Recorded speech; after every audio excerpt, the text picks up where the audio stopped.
Dear Molly Manners family, it's so exciting today because I have a guest speaker join us on our podcast show. He is Mr. Richard Hoon. Richard Hoon is the founder and former CEO of a headhunting firm, iSearch Worldwide, which has 10 offices in the region and over 100 associate offices around the world. For close to 30 years, Richard has been engaging senior level candidates for C-suite roles in MNCs and large enterprises. So today, to have Richard join us is indeed an honor and privilege. I'm so excited to find out more about your wisdom and insights in relation to parenting and life in general. So thank you for coming today. Thank you, Clara, for inviting me. So Mr. Hoon, or Richard, he has a degree in mechanical engineering and also holds an MBA degree in finance and marketing. He was awarded the most outstanding MBA of the year at the Florida State University in 1989. He is listed in the Who's Who among students in American universities and colleges and Who's Who in Singapore. Richard is a board chair, independent director, mentor and advisor to C-suite executives, and co-founded and was former chairman of the board of Validus Capital, a fintech company which received funding from Temasek Holdings. He has senior corporate experience with American Express and International SOS, but he started his career as an engineer with PAL Inc. What's exciting today is Richard is the honorary chairman and immediate past chairman of the Center for Fathering and Dads for Life, a charity and an institute of public charter in Singapore. He is the current chairman of Crew Asia, which helms the ministries of Crew Singapore, Crew Media, and the East Asia School of Theology. He is the father of 3 grown-up married daughters and a doting grandfather to his 15-month-old granddaughter. So welcome today on our show, Richard.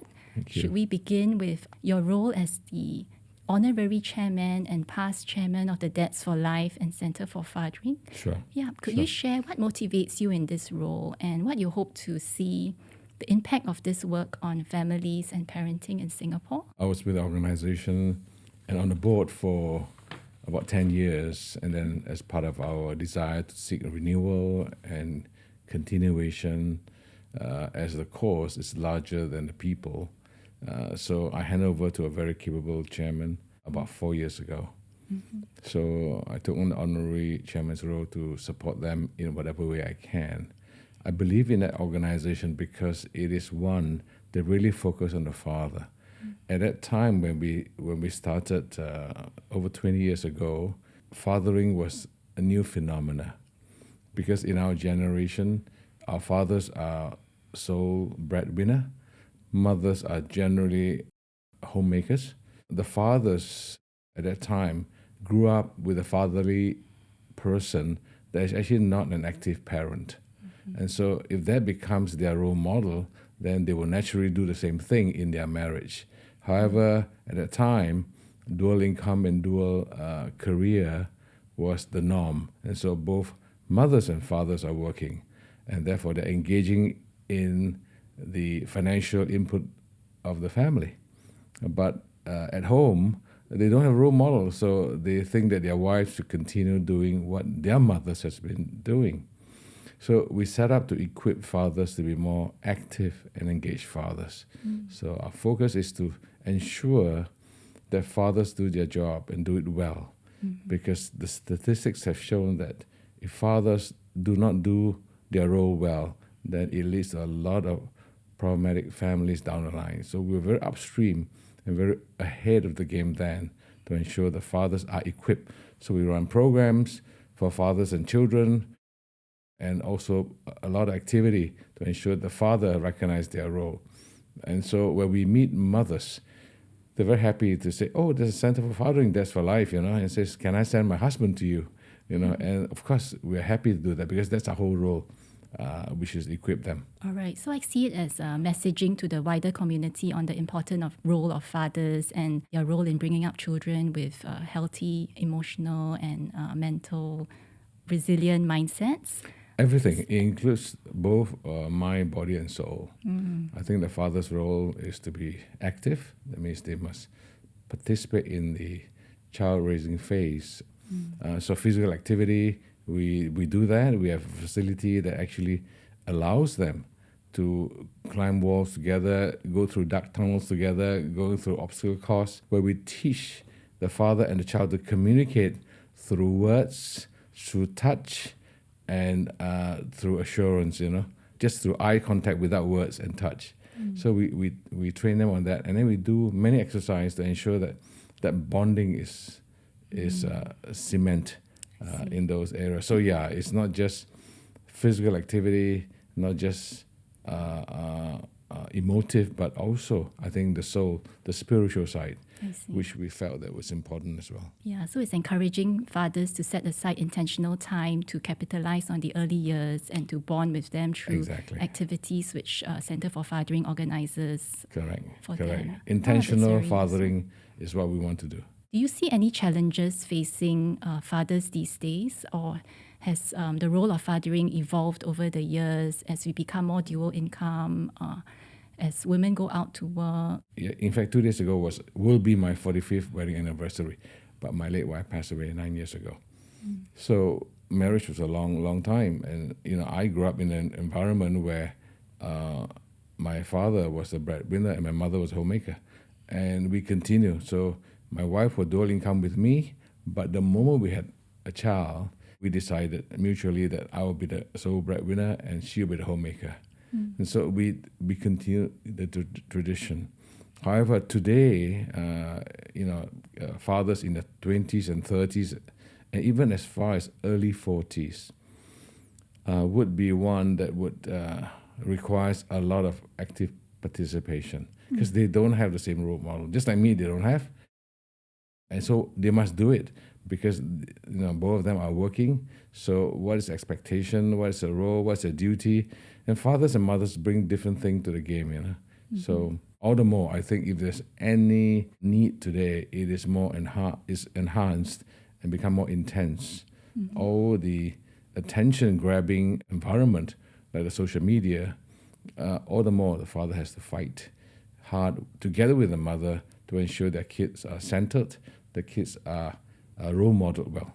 Yeah, so we do agree of the importance of fathering in raising children with positive emotional and mental well-being. You yourself, you're a father of 3 grown daughters, right? 37, 35, and 33 years old. Correct. Perhaps you could share some parenting philosophy that you have embraced throughout their growing up years. Sure. Because they have each gone onto their unique paths and embraced non-conventional careers of their own. So I'm wondering, how do you encourage that in them?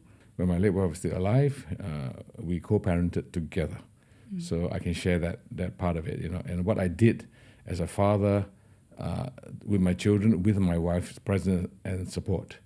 Of course, today, in the last 9 years, I'm just fathering alone, and of course, reaching a different stage in my life where I'm grandparenting as well. I remember, I think when they were about 10 years old, I was very clearly given the impression that I should be the teacher. I must teach because they were young enough.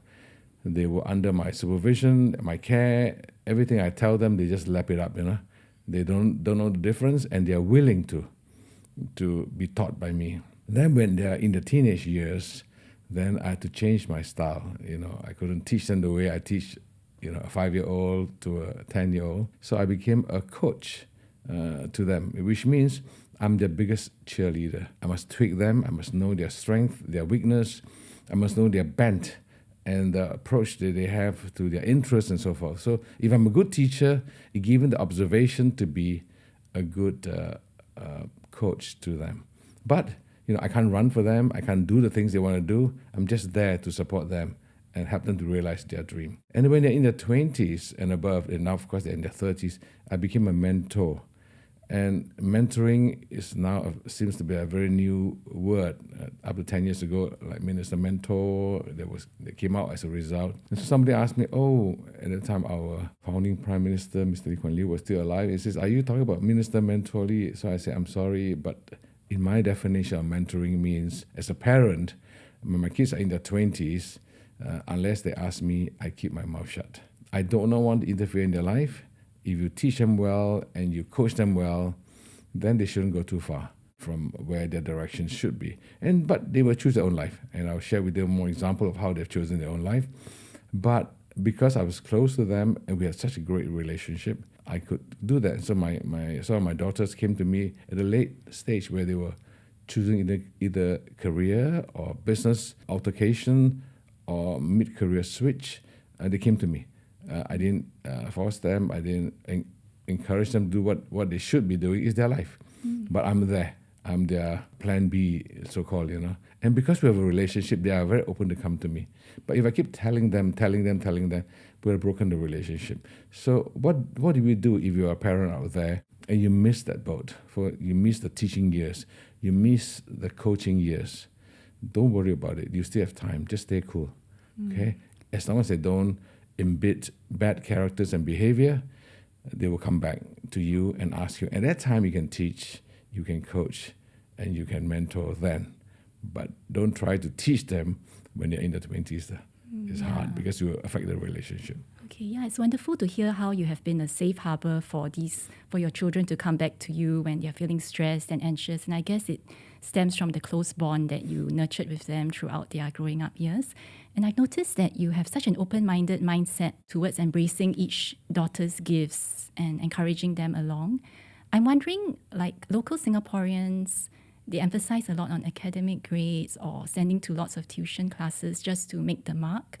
Where do you think that stems from? Is there an underlying factor that is causing this? And would it be good to change it? Yeah, I think our society in Singapore embrace the aspiration of meritocracy very, very high. So you got to be the best, you got to have the best grade, the best class, the best school. So all this put a lot of pressure on parents because they don't want to miss out. So they want to keep up with the Joneses, which is quite common for parents. So I think one of the contributing factor is our high demand on academic excellence beyond everything else at that time. But I think our government has changed in the sense that they are prepared to see other opportunity to define success. So I always say there's only one moon and one sun, and everybody cannot be the sun, neither can they be the moon. But there are millions and billions of stars in the world. And so every kid can be a star in their own right.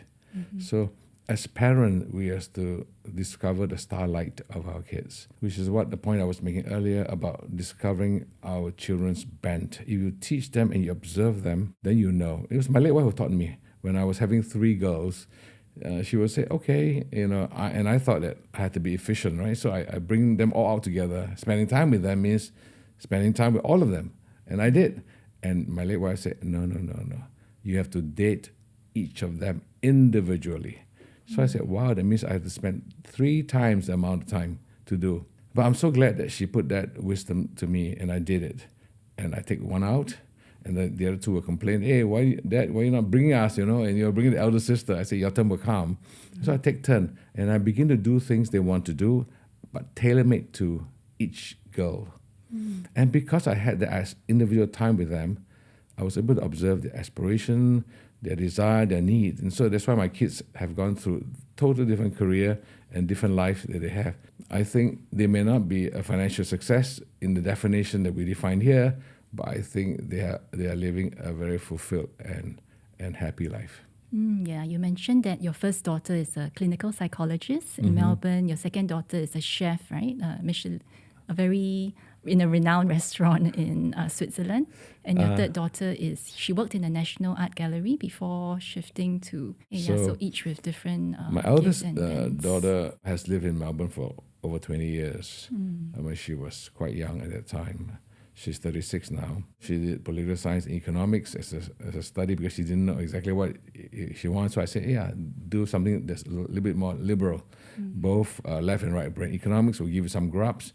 Political science will give you some understanding of situation around the world.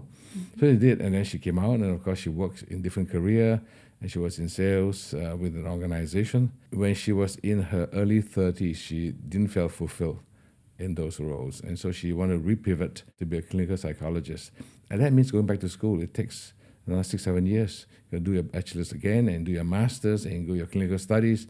So it was a long journey. And she would give up a job to do that. But I'm glad that she's finishing at the end of this year and she'll be a qualified clinical psychologist and she can practice. And I can see the joy when she talk about all the challenges that people go through from a psychological, emotional basis is so important. So I think she has found her calling, her space. The second one, Ethel has always wanted to be a chef.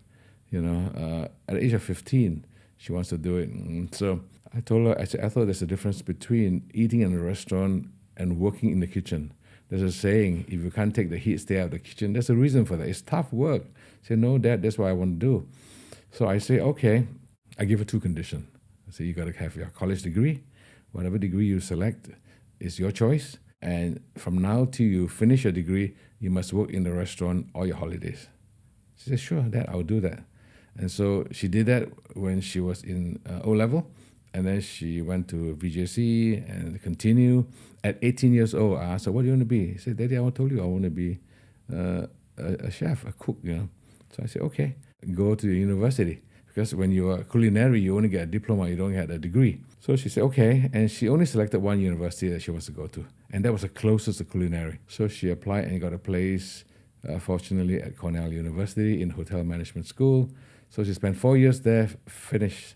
And that gives her a chance to understand management as well as understand the F&B as well as the hospitality scene. And then when she graduated, she says, what do you want to be, Ethel? Daddy, I already told you since that I want to be a chef. So I sent her to Cordon Bleu in Paris. And that's where she's trained as a chef. She has worked in 2 Michelin star restaurants in Norway called Farviken. And she came to Singapore and also worked in 3 Michelin star in Les Amis in Singapore. And now she and her husband, also Italian-German chef, they knew each other in Europe, and now they're back in Italy to manage and run their restaurant in a beautiful place in a vineyard with a view of the Dolomites. So very happy for them. And she's the mother of a 15-year-old girl, so I'm very happy for them in their life.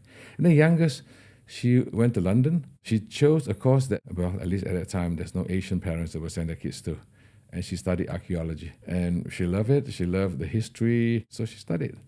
And of course, she come back in Singapore. It's hard to practice archaeology, so she went to the National Gallery as one of the first batch of staff before the gallery was even open. And she spent many years in the art scene, National Gallery, as well with the art charity. And now, of course, she's assistant director with the National Health Group. To hone in her skills, but in a different area, helping lives. Oh, Yeah, so I'm happy they're all married. And what I'm most impressed with was how they have chosen their spouse. I couldn't have done better than them. They have chosen the kind of man that fit with them, that is different from them, that complements them. I'm so pleased that they have found not only their calling in their work, but also I think their destiny as partners, their life partner as well. Yeah, so it seems to me you have, their sense of self-awareness blossom under your parenting style, like encouraging them to find out what suits them rather than imposing your ideas or your expectations too much on each of them. We do, of course, impose upon our expectation. But I always told my little wife and me, they can go to school, they are doing all right. As long as they don't flunk out, it's okay. They have gone beyond that. I think one thing, girls are generally easier. I think they are more studious. They're more cautious. Yeah, they are more hardworking. I think boys is a different ball game, and I don't have. So maybe I couldn't manage boys as well. But yeah, the girls were. In the early phase, it was not challenging. When they become teenager and young adults, it could be some challenge because they are flexing their life, and so I have to learn how to adapt. And as I say, when they're 20s, I keep my mouth shut. Not too much. Just be the support for them. So you've encouraged your daughters to pursue their independent careers and earn a living. But what if one of them came back and said, "No, I want to be a stay-at-home mom"? And how would you respond to that? And what's your? I'll be so thrilled if they want to do that. Just like your late wife. Yes, if they want to do that, and the husband is the team with them, and say one of them want to be just the breadwinner, and one of them want to be a homemaker, I would say do it. It's not about earning more. It's about having the quality of life that you have down the line. So if you want to have kids, you got to invest time with the kids. It's very hard to be everything. I remember I chaired an event for a successful woman, and I asked this successful woman, which is one of the top women executive in Singapore at that time. And I asked him, I says, can you be a fulfilled mother, a happy wife, and also a successful career woman? And this woman was very wise. She says, yes, you can, but not necessarily all at the same time. So there'll be a time where you put your career first. There'll be a time where you have to put your mothering duty first. There'll be a time where you need to continue to put your wife duty as well. So if you have that autonomy and the balance, you can. But I think if society expects you to do all, one woman, then it is a bit challenging. There are many women who are out there who have done it, but something will give. So as long as we take the fact that, we can be great mothers, great wife, and great career woman, but not necessarily at the same time, then I think it's doable because we can't have it all. Yeah, I think women these days are given choices, right? They can choose for which season of life they would like to focus on. Correct. Yeah, so I noted your daughters have been raised to be adaptable, resilient, independent. So what are your thoughts on the essential or the important skills that young ladies these days should cultivate? So I remember somebody sharing this with me. If you ask an Asian mother, what do you want your kids to grow up to be? An Asian mother would generally say, to be successful. If you ask an American Western mother, what do you want your kids to grow up to be? And they will say, I want the kid to be happy. And if you ask a Jewish mother, what would you want your kids to be? And a Jewish mother will say, I want my kids to be good. Goodness is godliness. I subscribe to the philosophy that we as parents should teach our children to be good. Okay, and good is a hard quality to define. It's moral. It is the subject that nobody will know, and they have to do it. When there's no lighting shining upon you, how do you live your life? And only in the home can our kids grow up to learn about goodness. They learn about goodness of not just what you tell them, but what they see. If they see a father loving the mother and a mother supporting the father, that is etched in their mind, what they should be when they become a wife. If they're a son, how they should be when they become a father with it. So I believe that, I think if there's anything in the home we can inculcate in our children is to teach them to be good. It was a pleasure to be invited to an organization that started by Mr. Lim Seong Guan, because in my role as a chairman of the Center for Fathering, That's for Life, we want to talk about honor in the family. So that was my input to them. How do we develop honor in the family within our children? So honor is a word that's very nebulous. What is honor? Honor encompasses everything. When we invited Jack Ma to speak on our first global session, he says, I couldn't find one Chinese word to define the word honor. Cannot find one word. There are many aspects of it. It's the same thing. So what is honor? Honor is aspiration to be better, to be the best version of yourself, and to be able to think of others more than you think of yourself. So in our desire to be self-centered, to be successful, sometimes we forgot to be honorable. And honorable is your word, your respect for your elders, your treatment of your colleagues and your subordinate. It's all character building. It has nothing to do with whether you get A in school or not. There's no grading for honor. There's no grading to be good. So I encourage goodness. Yes. I read a recent news article on revisiting the idea of character education in our children. I mean, there's been a lot of talk on mental well-being, on digital wellness skills, but back to the value of character education. So what are your thoughts? You mentioned raising them with honor, with responsibility and respect. Yeah, so a few things. For example, at that time, the handphone was popular, and we didn't want to have them to be on their phone when we're having dinner. So we could set the rules. Dinner time, no phone. And we can say, and if I'm on the phone handling my business, they won't believe me. My actions speak so loudly they can't hear a word I say. So my late wife and I decided the only way is we put our phone away first, and then we tell them not to put their phone. And there's no phone on the table. Or silent mode, keep in the room, and then we can have dinner and we can talk. We can hear them, they can hear us, they can hear each other. So that's one example of what we do to get away from the digital demands that's sucking them into this world. Even my daughter now is fantastic. For her own daughter, which is my granddaughter, she doesn't allow her to touch the phone. She can talk to me for a while, and I probably take about 3 to 5 minutes sometimes just to have a video call with her. And she wants to take the phone and she wants to touch it and she wants to play with it. And my daughter didn't want her. So number one, it gives a lot of issues on it wires your brain differently, but you won't have a chance to play in the sand. You won't have a chance to play in the trampoline. You want to run around the field where they are in. They have beautiful scenery outside, and they won't see the world. They all see the world through their digital device. So she's doing it, which is what I'm pleased to hear. Second thing I did was we agreed at that time to have family time was important. So every Friday, every weekend is family time. So I used to run a business. I was very busy too, running my 10 offices in Asia, quite demanding.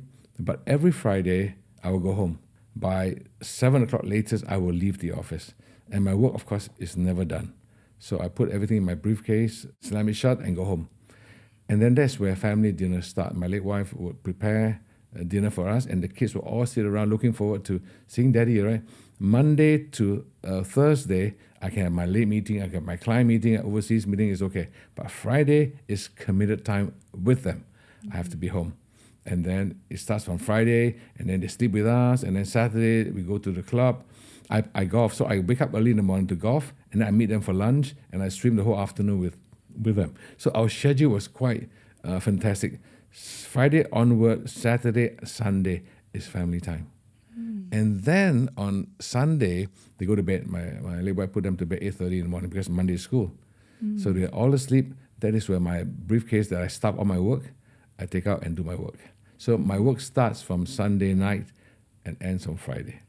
So it's wonderful that you set such family traditions and routines, and the memories remain etched in your children's minds and hearts. Now, they're older, so they schedule. So they still remember family time. When family time together, they plan, they want to go whatever restaurant they want to try, they do it, So I leave it to them now. I don't have to organize it anymore. But they remember family time. So my youngest daughter, every time I lost my wife, she was probably 24 years old. And I was, at that time, maybe 59 years old. She knew my birthday was coming on the 60th, my birthday. She said, Dad, keep it free. I said, okay. For dinner? She said, no, I want you to keep the whole day free. I'm going to take leave and spend a day with you. And so we really spent a day. She brought me to brunch, and then we walked on Orchard Road, holding my hands. If people didn't know, I think that I have a young girlfriend, But she was my daughter. And then we went to watch a movie together, and we had dinner together. And she went home. She spent 12 hours with me. When our kids were young, how does a child spell love? And people say, no, L-O-V. I said, no. A child spell love as T-I-M-E. It's time. There's no such quality time. It's just time. They want time with you. So if parents can set aside time with their children, I think that is how they express love. And that's how the children see as their parents loving them, especially fathers. How does an adult spell love? Same. Time. T-I-M-E. So now our children are giving time to us, which they don't have, and they are setting aside time. So if you invest time with the children will invest time back to you. Yeah, because time is a limited resource and seasons come and go, right? So it's so wise to capitalize on these seasons and nurture and spend time investing time with your family. Time is invaluable. Yeah. From what you've shared, I've noted that you set aside intentional time to be with your children. You tackle problems upstream, like not giving them the phone. I mean, your daughter doesn't let the child play with the phone nonstop. Those are her rules. She's the mother. I'm the grandfather, that's all, So when I look after the child, I also cannot use the phone. Because the kid is learning, and now she's doing this, Hello?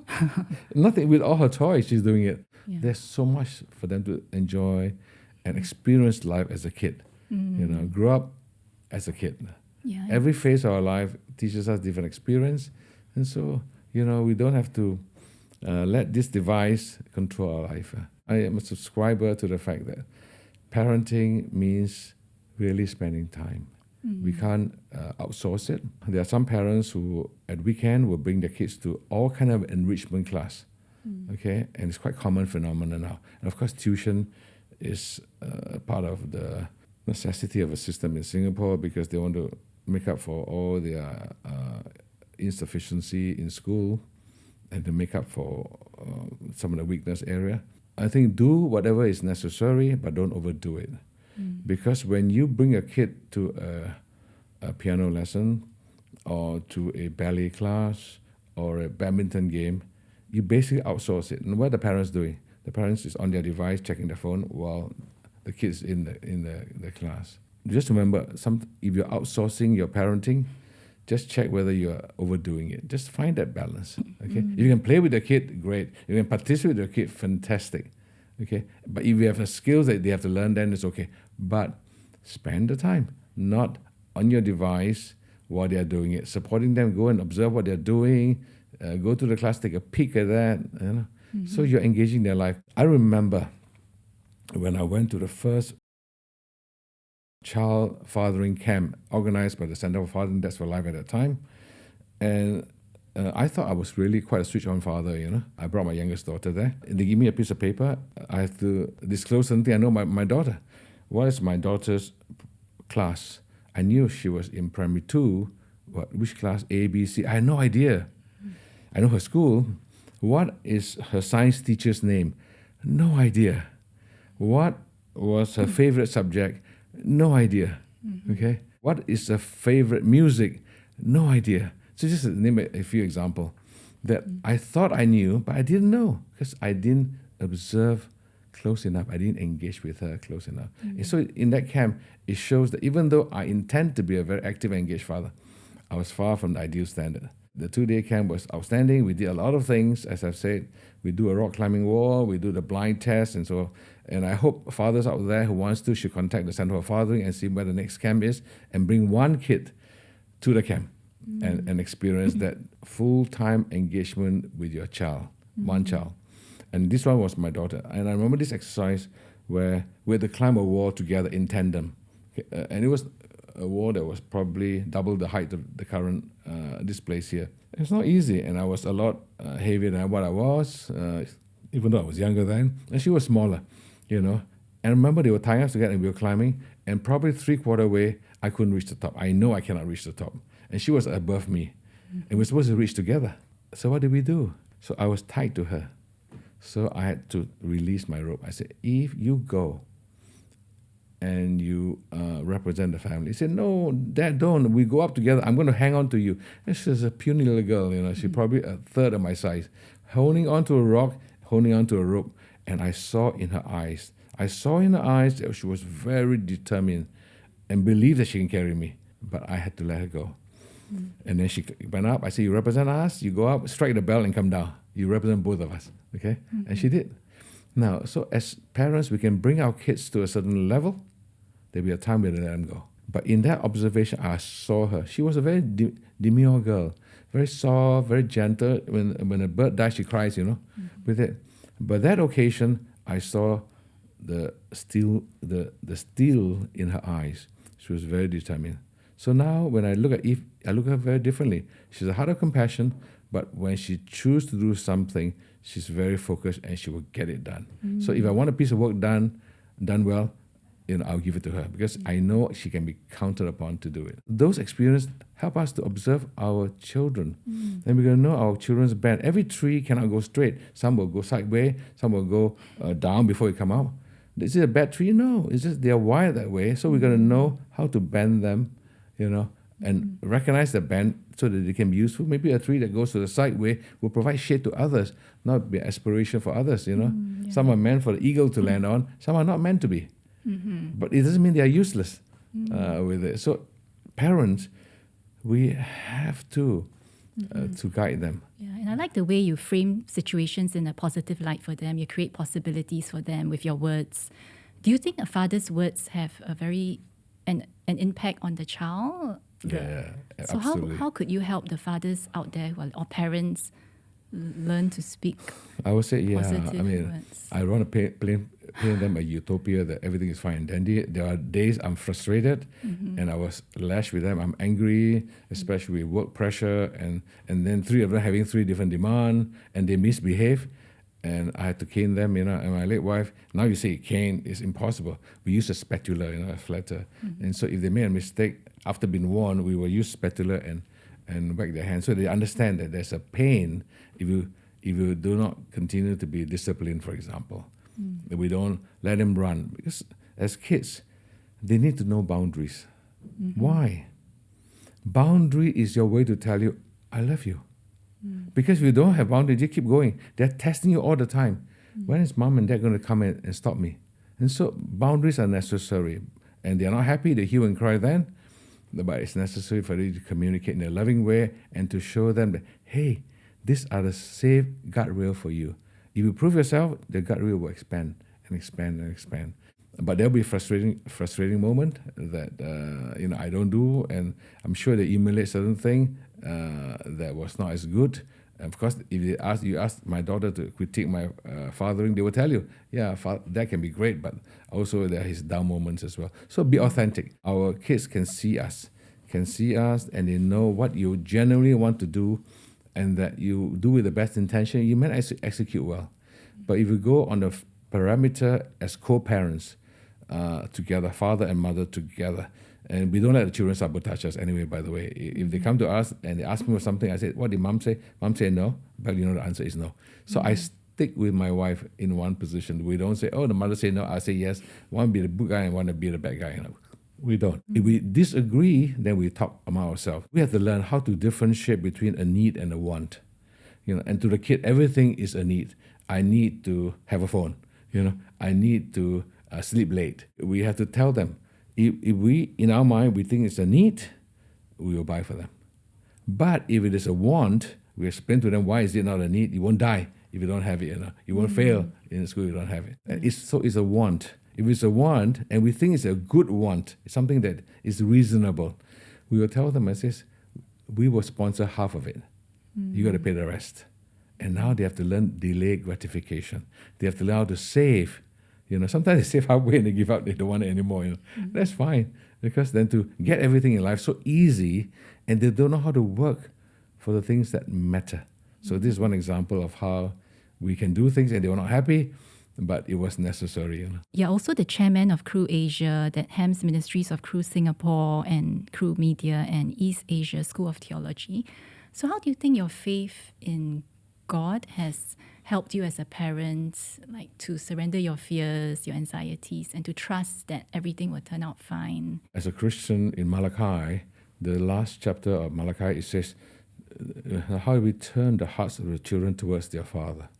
Okay? And that's the mission of Center of Father, turning the hearts of the children towards their father. To do that, I think the father got to extend love first for the children to turn to their father. So that's our aspiration. This father means God the Father. The father in that family represents God. God loving their children. Loving the church is the children. So if we can love our children unconditionally, and the heart of the children turns to us, then I think that's a role model of a great family together. So yes, my faith has helped me to lay the foundation of how I became a father and a mother. And my late wife, same thing too. I knew I was a non-Christian, so I became a Christian through her. We were one day sitting and she asked me, how do you know this cup of coffee is hot? I said, you touch it and then you know. And she says, how do you know this God I'm telling you about is real? And unless you try it, you will know. And that statement was like a sledgehammer hitting my head, because I pride myself as a very logical person. However, I just did the most illogical stuff, which is to hold a conclusion for something that I didn't even test. In 12th of June 1975, I accepted Jesus Christ as my Lord, to be my Lord and Savior, invited in my heart, and I became a Christian. And as a result, I grew in the faith and learned together with my late wife how to co-parent together. In the Bible, it teaches us that a man must love the woman as Christ loved the church. Now, that is a tough one. It's not just superficial love. Christ loving the church means that he died for the church, So can I love my wife to the point that I'm prepared to die for her? Wow, that's a high calling. And then the Bible also says that, hey, the wife is supposed to submit to the husband. Now, the word submit is really bastardized today to the point that you are inferior to the man. That's not. Submit is to be a sub of a common mission. You are the part of another mission together. So together you fulfill a mission. You're just another part, and you are a complementary part. So a woman is never subordinate to the husband, but to co-journey together. If a woman have a man that will prepare to die for her, will she submit willingly? I think most will say, sure. It starts with a man. Most men have not earned that right fully for their wife to love them fully and submit to them. And so it's that journey to be a better father. It means to be a better husband. Part of the teaching we teach fathers is the number one thing that you can show your children that you are a great father is to love their mother more than you love them. And if they see it, they will emulate it. If the son, they will emulate the father. If the daughter, she will look for a man like this. So we become role models for them to live their life. Wonderful, yeah. You were the co-founder of a headhunting firm for close to 30 years. So any advice to job seekers, like beyond academic results? What traits would set them apart and stand out from the crowd? I look for 3 A's, okay? I look for the attitude of the person. Then I look for the aptitude. And then, of course, I look for the ability, the 3 A's. Most of the time, you can't find all the 3 A's, okay? And most of the time, people will look for ability, okay? Clara, tell me your experience. You have all this experience. Means you have what it takes to do the job. Attitude means a willingness to learn, a willingness to adapt. If you have a lousy attitude and you have great ability, what will happen? You'll lose that ability. If you have great attitude, you're very willing to learn, but you don't have aptitude, not very smart, you're not very endowed. There's a plateau to where your learning is. So your ability will stagnate. When I'm pushed to the point where everything is equal, if they have some experience, I look for the first 2 A's, attitude and aptitude. Do they have a heart and desire to learn? And do they have the capacity to learn? Do they have the intelligence to learn?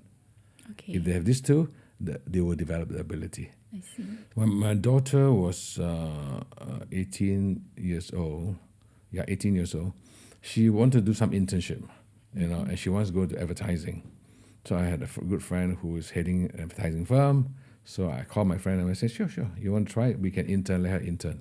So she interned before she went to university.